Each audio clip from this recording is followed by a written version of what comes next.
Part 1. The Ultimate Ultimatum. Imagine being trapped in the middle of the endless, unforgiving ocean. The horizon stretches out for thousands of miles in every direction, with nothing but scorching sun above and deep, dark water below. You're completely alone, starving, and dehydrated. But then you look to the other side of your tiny, battered lifeboat, and you realize you aren't alone at all. Staring back at you's a 400-pound Bengal tiger. His muscles are tense, his eyes are locked onto yours, and the low, rumbling growl vibrating from his chest tells you everything you need to know. He is starving too. This isn't a nightmare. This is your reality. You have two choices: jump into the shark-infested waters or stay on board and figure out how to survive alongside the world's most lethal predator. The clock is ticking, and the tiger is getting hungry. Part 2. The Invisible Line. The initial shock fades, and cold, paralyzing panic sets in. Every instinct in your brain is screaming at you to run, but there is nowhere to run. The lifeboat is only 20 feet long. To survive, you have to understand the brutal law of nature. Territory is everything. Slowly, without making sudden movements or breaking eye contact, you begin to mark your boundary. You use a spare piece of tarp and a broken oar to build a fragile barrier in the middle of the boat. It wouldn't stop a charging predator for a single second, but in the animal kingdom, a boundary is a psychological wall. You back away to the very edge of the bow, claiming the smallest sliver of the boat for yourself. The tiger watches your every move, his tail twitching with agitation. He claims the stern, the shaded larger half. For now, an uneasy truce is born.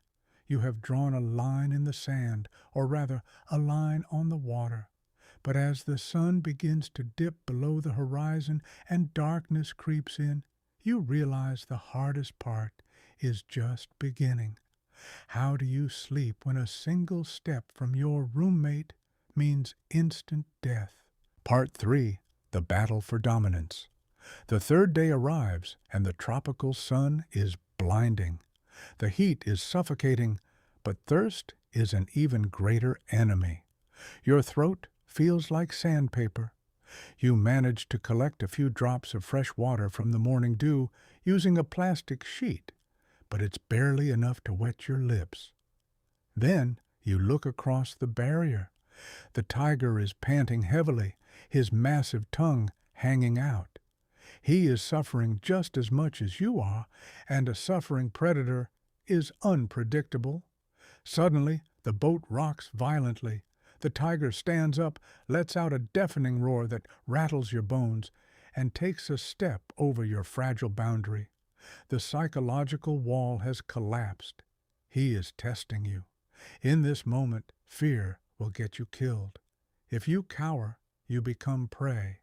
With adrenaline surging through your veins, you grab the only weapon you have, a heavy wooden oar. You don't strike him.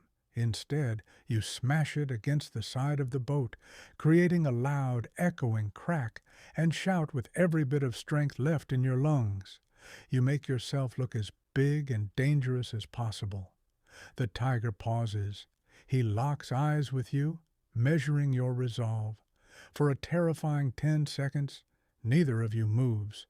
Finally, the tiger lets out a low hiss, backs up, and lies down in his corner. You won this round. You established yourself not as food, but as a threat. But you know this victory is temporary. Fear won't keep him at bay forever. Only one thing will: food. Part 4. Feeding the Beast. Day turned into night, and night turned back into day. The hunger is no longer a dull ache, it is a sharp, clawing pain in your stomach. But your hunger is nothing compared to the desperation of the 400-pound predator sitting across from you. He is watching your movements closely now, his eyes tracking your hands, your throat, your pulse. If you don't feed him soon, you will become his next meal. Using a small piece of frayed rope and a shiny metal tab from a ration can, you fashion a primitive fishing line. You sit at the edge of the bow, staring into the deep blue water, praying for a miracle. Minutes feel like hours. Suddenly, the line yanks violently. You pull with everything you have, scraping your hands raw, and flip a large, thrashing fish onto the floor of the boat. Before you can even process your success, the tiger snaps to attention. This is the ultimate test. Every instinct tells you to keep the food for yourself to survive. Instead, you make the hardest decision of your life. You take the heavy wooden oar, slide the flopping fish across the psychological boundary, and push it directly into the tiger's territory.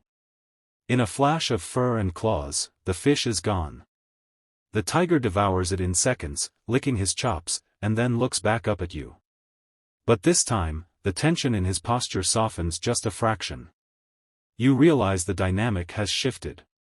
You are no longer just an intruder on his boat. You are the provider. Part 5, 2 Predators, 1 Soul. Weeks bleed into one another until time loses all meaning. The saltwater has blistered your skin, and your body is skeletal. Across the boat, the tiger's majestic coat has dulled, his ribs visibly pushing against his striped fur.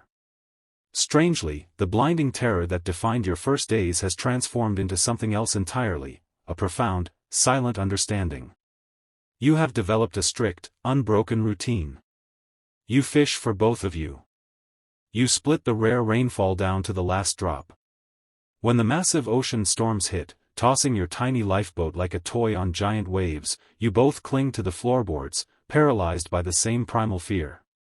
In those terrifying nights, you aren't a human and a wild beast anymore.